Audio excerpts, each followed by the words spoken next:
Hello, in front of me I've got OPPO A54s. In this video I'll show you how to use Google Assistant on lock screen. In the beginning let's go to Google app, tap more and go to settings. Enter Google Assistant,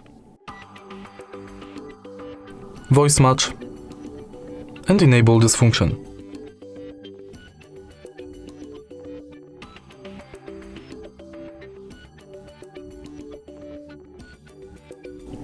OK Google. OK Google. Hey Google. Hey Google.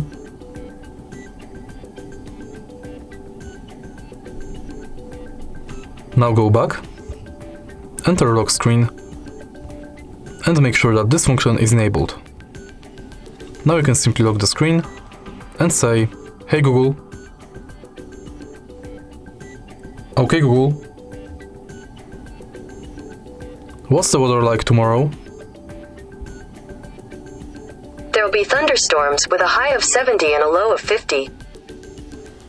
If you find this video helpful, please leave a like, comment and subscribe.